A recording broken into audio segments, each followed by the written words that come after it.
Glória a Deus. Amados, abram suas Bíblias no livro de Salmos.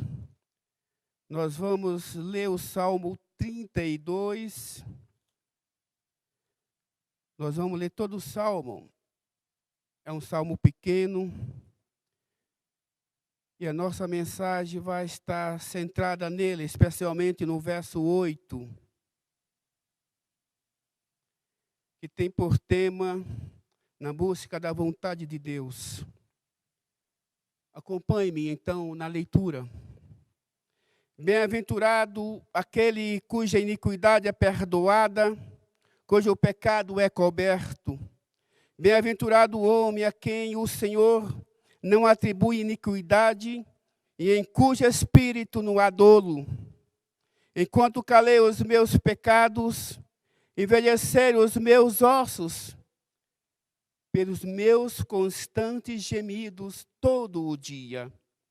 Porque a tua mão pesava dia e noite sobre mim, e o meu vigor se tornou em sequidão de estio. Confessei-te o meu pecado, e a minha iniquidade não mais ocultei. Disse, confessarei ao Senhor as minhas transgressões, e tu perdoaste a iniquidade do meu pecado. Sendo assim, todo homem piedoso te fará súplicas, em tempo de poder encontrar-te. Com efeito, quando transbordarem muitas águas, não o atingirão. Tu és o meu esconderijo, tu me preservas da tribulação e me cercas de alegres cantos de livramento. Instruir-te-ei e te ensinarei o caminho que deves seguir. E sob as minhas vistas te darei conselho. Não sejais como o cavalo ou a mula, sem entendimento, os quais com freios e cabrestos são dominados, de outra sorte não te obedecem. Muito sofrimento terá de curtir o ímpio, mas o que confia no Senhor, a misericórdia o assistirá. Alegrai-vos no Senhor, regozijai-vos, ó justos, exultai, vós todos que sois retos de coração. Oh, glória a Deus. Feche mais uma vez seus olhos. Vamos orar mais uma vez. Ó Pai, bondoso és tu, misericordioso também. És maravilhoso, és tremendo, extraordinário. És o nosso Deus. És a nossa fonte de vida. És a nossa fonte de cura também. Abençoa a tua palavra, Senhor. Que ela encontre guarida nos corações daqueles que vão escutá-la agora, Senhor. Que haja uma manifestação do poder do teu Santo Espírito em cada vida, não só na mente, mas também no coração, no ser dessa pessoa, Pai. Que a tua palavra ali, Senhor Deus, seja manifesta com poder, com graça, que traga transformação, que traga arrependimento, que traga cura, não só da alma, do espírito, mas também do corpo, ó Deus. E que esta tua palavra, Senhor Deus, ao encontrar algum enfermo, seja que sorte for a enfermidade, ele também venha a ser curada, Senhor, essa pessoa. Em nome de Jesus. Amém. Glória a Deus. Querido, nós estamos passando por um tempo muito difícil. A Covid tem posto de joelho homens e nações e não se tem, pelo menos a curto prazo, uma perspectiva da vida voltar ao normal.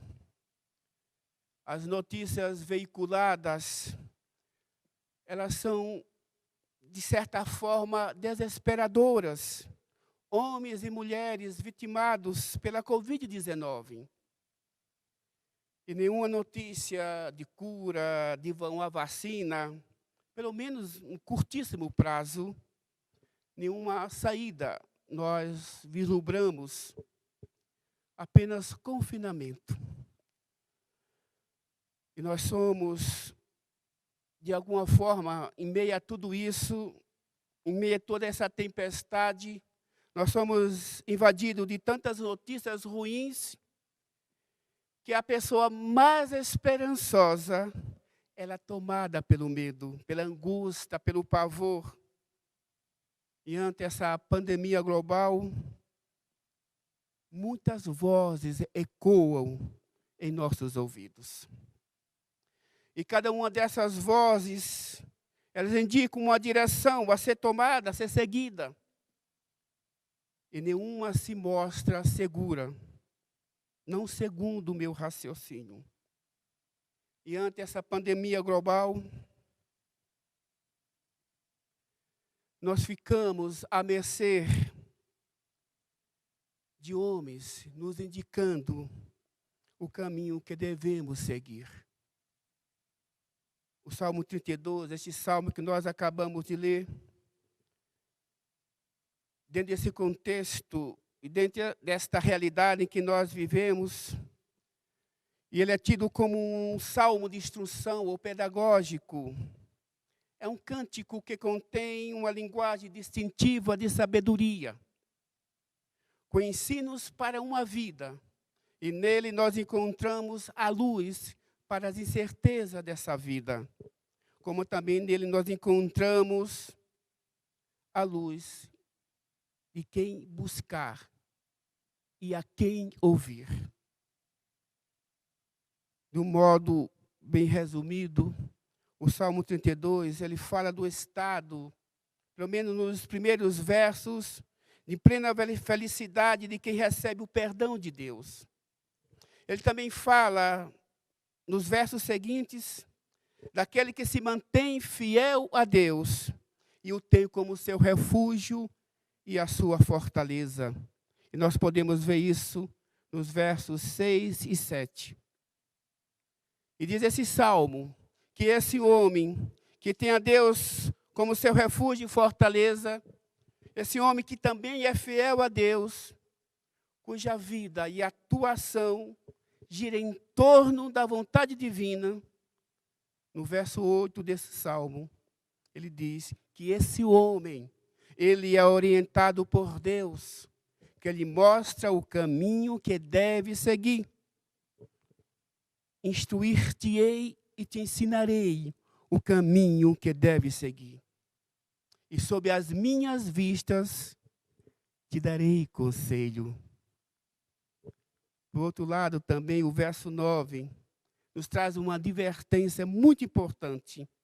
Ele diz que quem não escolhe essa orientação divina é como um animal sem entendimento, que precisa de freios e cabrestos para que obedeça. Em suma, esse homem é um insensato, é um tolo, sujeito à direção de qualquer vento. E colocado isso, como já disse no início, o tema da nossa mensagem é na busca da vontade de Deus. E para tanto nós vamos nos ater ao texto do verso 8. Observe que no verso 8, em que pese alguns entenderam diferente, nós temos aqui Deus se apresentando em meio a tantas vozes, como aquele que guia o homem nas escolhas a serem feitas. Que se dá da seguinte forma. Primeiro, instruindo o homem, modelando o homem, dando forma ao homem. Não vejamos o verso 8, na sua parte A, que diz assim: instruir-te-ei. Instruir-te-ei. É uma oração completa. Não precisa de complemento aqui. E é interessante que os verbos instruir e ensinar, esse é um verbo de ação, isso é um verbo pessoal.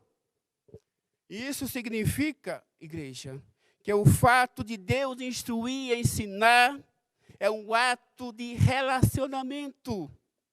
E não somente de relacionamento, mas também de Deus estabelecer uma conexão com esse homem.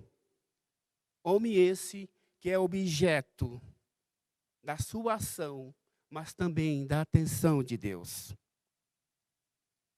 Apesar de alguns entenderem que os verbos instruir e ensinar são sinônimos, mas eles diferem na forma e na ação, pelo menos na essência. Instruir, primeiramente, ele diz respeito à formação, a da forma. É uma destreza que se passa para se fazer. Por exemplo, para nós entendermos um pouco a distinção entre instruir e ensinar. Um instrutor de veículos, ele passa ao aprendiz a destreza de como dirigir o carro, ou de como pilotar uma moto, ou de como dirigir um maquinário agrícola, e assim por diante. É o saber fazer, é o know-how do inglês. De modo que, quando o salmista afirma que Deus instrui, ele está dizendo que o homem que coloca a sua vida em torno da vontade divina, esse homem sob uma ação pessoal de Deus. E essa ação pessoal de Deus se dá na formação do caráter desse homem e no espírito desse homem, dando a ele um novo formato de ser e de pensar, em termos de comportamento, de retidão, de caráter. São competências dadas para viver no centro da vontade de Deus. Ser uma nova criatura. Na prática, essa ação divina, ela é verificada nas mudanças de valores, de regras de conduta, nas atitudes, nos costumes e comportamentos sociais, de uma forma cotidianamente. Não uma vez aqui e outra acolá. São todos os dias. É interessante que essa transformação, essa modelagem que Deus dá, essa forma de Deus, ela é dada pelo próprio Espírito Santo de Deus, por meio da sua palavra. E um grande exemplo do que o salmista nos está dando, um exemplo bíblico, é Jesus instruindo os seus discípulos. Jesus mostrava como fazia, ele dava o exemplo. Por isso, se você se diz ser cristão e apenas diz o que é ser cristão e não dá o exemplo, fazendo, se comportando, tendo atitudes condizentes, não é nada, não é fazer nada, de nada a ver. Sabe por quê, igreja? Porque o discípulo imita o mestre. E nós devemos imitar a Jesus. Nas suas atitudes, nos seus comportamentos, na sua forma de pensar, de ser, de reagir, de fazer. De ser homem, criado à imagem e semelhança de Deus. Quando Jesus se deixou ser crucificado, ele estava dando um exemplo de amor e obediência à vontade de Deus. Ele estava fazendo, ele estava pondo em prática o amar e o ser obediente. Então Deus guia o homem, instruindo, dando forma a esse homem, capacitando a ser um novo homem, segundo a imagem do próprio Cristo. Então esse é o primeiro aspecto, como Deus guia o homem. Mas Deus não somente guia esse homem instruindo. Diz o verso 8 que Deus também guia esse homem ensinando. E não somente o ensinar, mas ensinando a direção segura a ser seguida. Observe novamente o verso 8 na sua parte B, que diz assim: e te ensinarei o caminho que deves seguir. Te ensinarei o caminho que deves seguir. O verbo ensinar aqui, diferentemente também do verbo instruir, ele diz respeito a saberes teóricos. Por exemplo, o professor ensina como se ler, como fazer uma conta. Ou seja, o professor ensina os saberes temáticos e teoréticos, como a matemática, como a história, a língua portuguesa, a geografia, filosofia, teologia e assim por diante. Eu, como pastor, por exemplo, posso ensinar acerca da Bíblia, posso passar meus conhecimentos teológicos e, para tanto, eu vou me utilizar de diversas metodologias didáticas, sem, contudo, eu dar o exemplo acerca desse conhecimento que eu estou transmitindo. Eu posso ter uma conduta de vida,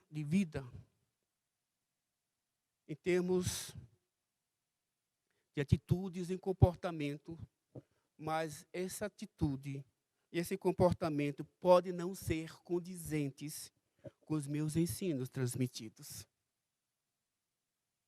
Ou seja, em outras palavras, o meu exercício de vida cristã pode não estar de acordo com a santa vontade de Deus.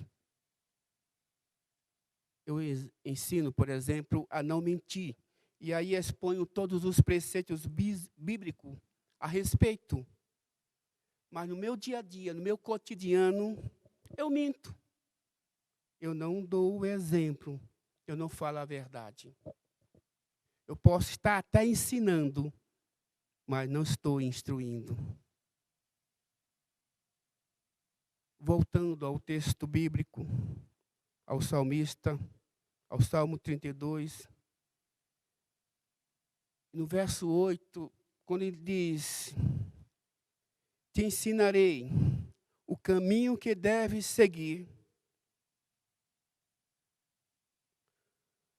O salmista está dizendo que Deus, além de instruir, Ele mesmo faz questão de transmitir o conhecimento ao homem do caminho seguro que esse homem deve seguir. Aí você pode fazer uma pergunta: pastor, qual a importância desse ensino? Eu vou te responder. Em Jeremias 17, verso 9, está dito que enganoso é o coração, mais que todas as coisas. E diz mais: e desesperadamente corrupto. E ao final desse texto, o profeta pergunta: quem o conhecerá? Querido, todas as nossas atitudes e ações são decisões que tomamos, são escolhas que nós fazemos. E todas elas resultam das consultas que nós fazemos ao nosso coração. O problema não é fazer a consulta ao coração, mas a questão é que esse coração que nós temos é um coração caído, um coração que se submete a diversas vozes que ecoam do mundo, que o molda, que o conforma segundo as doutrinas do mundo, que dão a ele uma base, um conhecimento, uma formação. Dessas vozes que ecoam. E cabe frisar aqui que no contexto bíblico o termo coração, ele se refere ao ser da pessoa. Ou seja, à sua mente, ao seu espírito, às suas emoções, à sua alma. Todo o ser da pessoa. E o caminho, os caminhos que tomamos ouvindo o coração, nos levam sempre, invariavelmente, a determinadas direções que não estão de acordo com a vontade divina. Por isso que nós temos, eu e você, da necessidade de que Deus ensine o caminho a seguir. Que saibamos que a direção segura a tomar. Porque essas vozes que têm ecoado aos nossos ouvidos, ela nos mostra diversos caminhos, atalhos. E qual deles seguir? Qual deles que é seguro? Qual deles está no centro da vontade de Deus? E se assim nós fazemos, seguindo o conselho, a orientação divina, nós estamos andando no centro da vontade de Deus. Que é o objetivo do crente. Que é o meu objetivo, é o seu objetivo. Andar no centro da vontade de Deus. Então, Deus nos guia o homem, não somente instruindo ou ensinando, mas também guia o homem aconselhando pessoalmente. Vamos ver novamente no verso 8, na sua parte C, que diz assim: e sob as minhas vistas te darei conselho.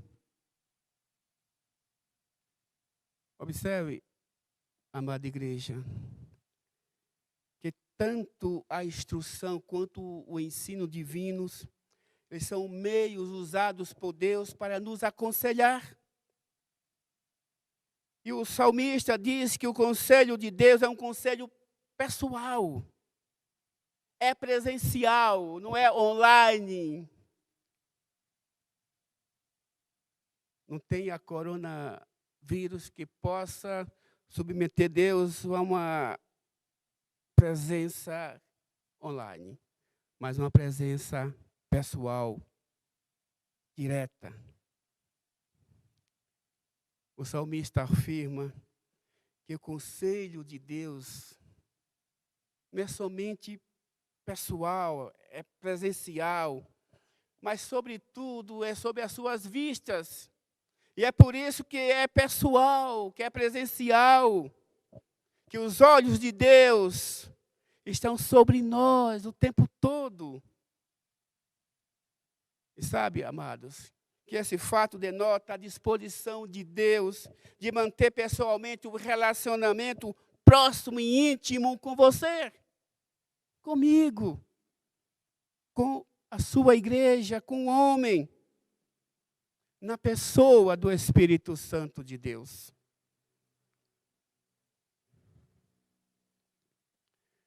Como um pai proporciona os cuidados que um filho precisa para caminhar nesta terra em segurança, Deus faz da mesma forma. É por isso que no verso 8, assim repito, na sua parte C, que sob as suas vistas, Ele dará conselhos. Também, como todo pai, os seus olhos estarão também sobre nós, todo o tempo. Nada lhe passará oculto. Em João 14, 26, o evangelista João, ele diz que o Espírito Santo é o nosso conselheiro, enviado por Deus da parte de Jesus Cristo para ensinar todas as coisas e lembrar o que foi dito. Ou seja, o Espírito Santo é aquele que nos dá conselho, que nos aconselha. Mas ele dá esse conselho por meio da instrução e por meio do ensino. Ele nos capacita. Ele também nos educa em tudo, em todas as coisas.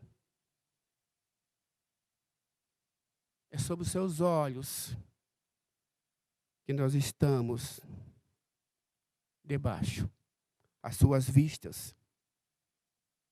Agora tem uma outra coisa que o salmista nos coloca aqui também, e dele nós podemos abstrair, que o conselho divino não é uma imposição. Deus não nos obriga a ouvir o seu conselho, e muito menos obedecê-lo. Mas uma coisa é,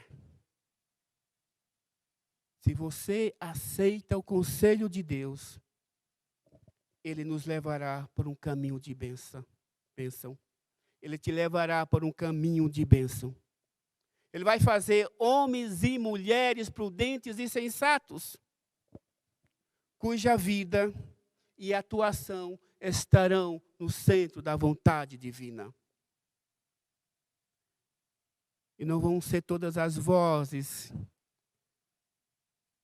que nós vamos seguir,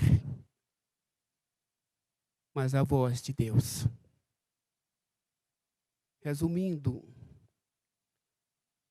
quando nossa vida gira em torno de Deus, nós sempre vamos tomar decisões que agradam o coração de Deus. E esse fato me faz lembrar da orientação divina que Deus deu a Moisés, lá em Êxodo 28, verso 30. E dali nós temos um princípio. Neste verso está dito que o Uri e o Tumim, que são pedras, postas sobre o coração do sumo sacerdote, no caso Arão, naquela época, eram meios que Deus utilizava para que o homem, o próprio sumo sacerdote, pudesse tomar decisões. Não somente decisões acerca da sua vida, mas acerca da condução e orientação do povo de Deus.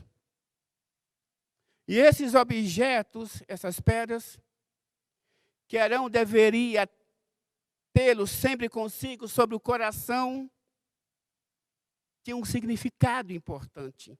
E aí que está o princípio. Indicava que a sua vida e a atuação giravam em torno da vontade de Deus. É claro que hoje nós temos Jesus Cristo e não precisamos mais desses meios. Não precisamos mais disso. Todavia, o princípio de Êxodo 28, 30 continua. Ele prevalece. Nós temos a necessidade de dedicar todo o nosso coração na busca da vontade divina. E isso é todo o tempo. Nós temos que ser como a atalaia, sempre alertas, orando, buscando a Deus e fazendo isso de todo o coração, procurando saber, entender e compreender e caminhar segundo a sua orientação, a sua vontade. Em Jeremias 29, verso 13 diz: buscar-me-eis e me achareis quando me buscardes de todo o vosso coração. Quando me buscardes de todo o vosso ser, de todo o vosso entendimento, de toda a vossa compreensão, de toda a vossa mente, de todo o vosso espírito, de toda a vossa emoção, de todo o vosso corpo. Ou seja, de todo o vosso ser, de todo o vosso coração.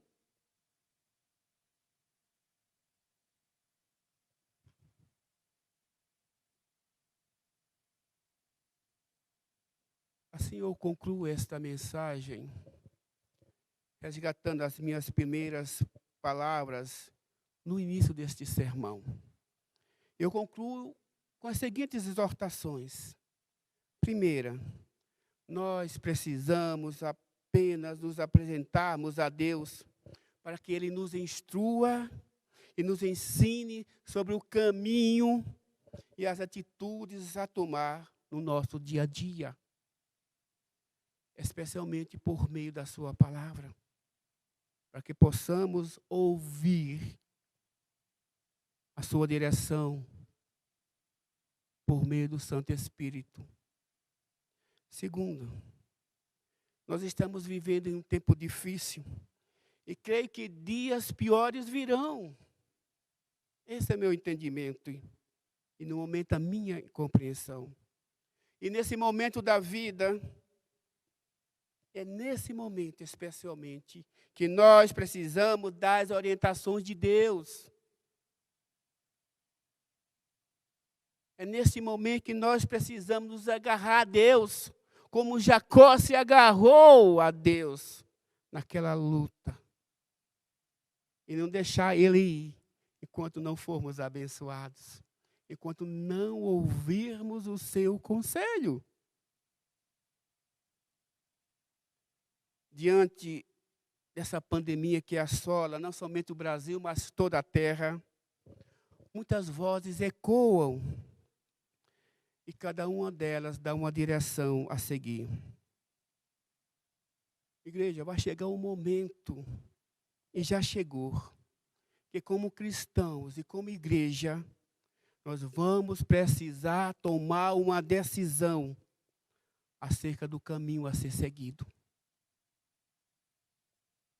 Terceira exortação.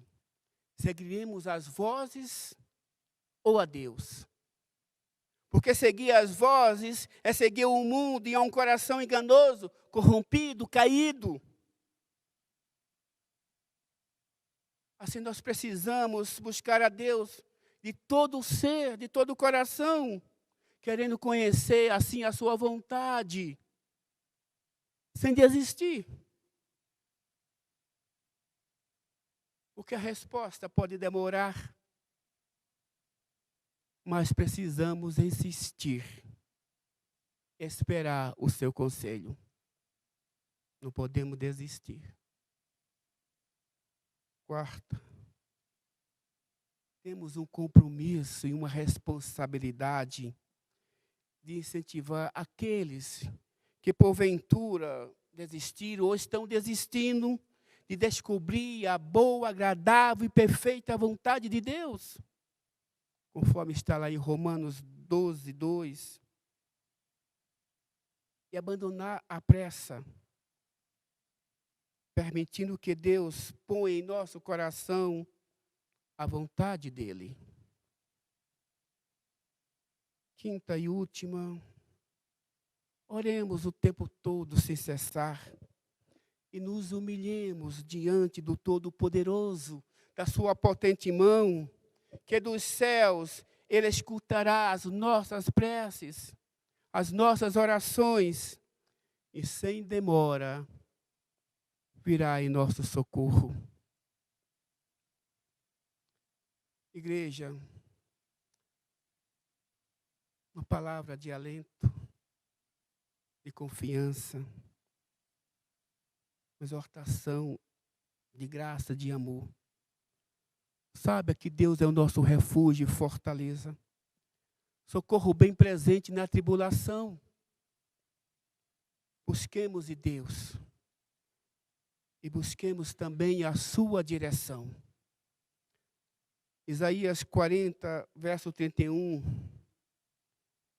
Ele diz o seguinte.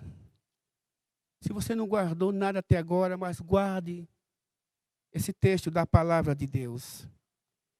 Isaías 40, verso 31, que diz assim: mas os que esperam no Senhor renovam as suas forças, sobem com asas como águias, correm e não se cansam, caminham e não se fadigam. Que coisa maravilhosa, que palavra de Deus, de ânimo, de consolo, de confiança, de ensino e de instrução, e também de conselho. Mais uma vez, curve sua fronte, feche seus olhos e vamos orar.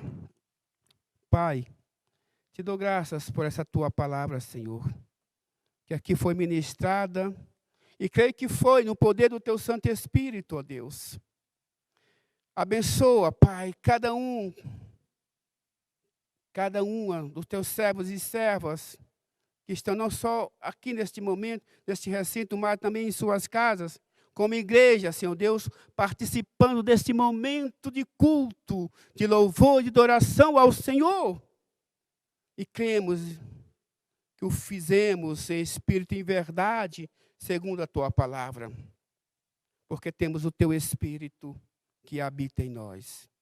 Então, Pai, que sejamos transformados, que sejamos orientados por ti, que o Senhor nos instrua, nos ensine, nos aconselhe, Senhor, porque nós estamos precisando do teu conselho, da tua orientação. Tira todas as vozes que não procedem do teu trono da graça. Que como servos e igreja do Senhor, não só a IPLS, mas todas as igrejas do Senhor espalhadas pela face da terra, Pai, possa ouvir somente a voz que vem do teu santo e doce Espírito de Deus, nos aconselhando, nos indicando o caminho que devemos seguir. É assim que eu oro e te peço neste momento, em nome de Jesus. Amém. Antes do louvor, eu gostaria que os amados buscassem ler o nosso boletim, que sai semanalmente, todos os domingos, e ali traz as orientações da igreja e das nossas atividades. E também não esqueçam de, nesse momento, se você ainda não é inscrito nesse canal de YouTube da IPLS, que você dê um clique ali no sininho. E você vai estar inscrito e vai receber, a partir de então, toda e qualquer transmissão, informação que saia nesse canal da IPLS. E dê um joinha também, se for isso. Que Deus te abençoe nisso, para que esse canal possa crescer e atingir outras pessoas. E que essa palavra do Evangelho possa chegar a essas pessoas e fazê-las serem transformadas no poder de Deus, do seu Espírito. Amém? Façam isso.